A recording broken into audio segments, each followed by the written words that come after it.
Ahead of his meeting with President Vladimir Putin, UN Secretary General Antonio Guterres has held talks with Russia's Foreign Minister Sergei Lavrov. Guterres told his host his agenda is strictly linked to saving lives and minimising human suffering in Ukraine. I had a very frank discussion with the Foreign Minister, Sergei Lavrov, and it is clear that there are two different positions on what is happening in Ukraine. According to the Russian Federation, what is taking place is a special military operation with the objectives that were announced. According to the UN, in line with the resolutions passed by the General Assembly, Russia's invasion of Ukraine is a violation of its territorial integrity and against the Charter of the United Nations.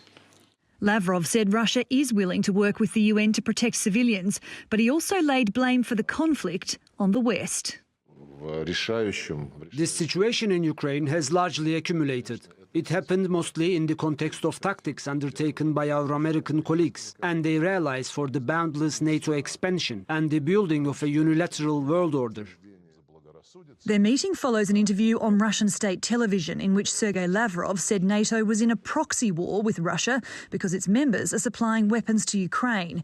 He also warned the current conflict could go nuclear. The risks are really considerable, and I don't want them artificially inflated. Many would like that. The danger is serious, real, and we must not underestimate it. Apparently undeterred by Lavrov's comments, NATO and EU defence ministers have met in Germany to discuss further military support for Kiev. Poland and Germany have pledged tanks, while the UK will deliver armoured vehicles fitted with anti-missile launchers. My Ukrainian friends, you should know that all of us have your back. And that's why we're here today, to strengthen the arsenal of Ukrainian democracy. But Russia continues its bombardment of Ukraine. This apartment block in the country's second largest city, Kharkiv, is just one of the latest targets. 2 nearby Ukrainian arms depots were also reportedly struck, while Moscow says 500 Ukrainian soldiers have been killed in the past 24 hours, a figure that's not been independently verified. I think they do it on purpose. All this destruction of civilian infrastructure, they do everything to scare people, to create panic. That panic has now spread across the border into neighbouring Moldova. After several explosions in the Russian-backed breakaway region of Transnistria, the Moldovan president has convened an emergency security meeting. However, back in Ukraine, not many are pinning their hopes on peace talks.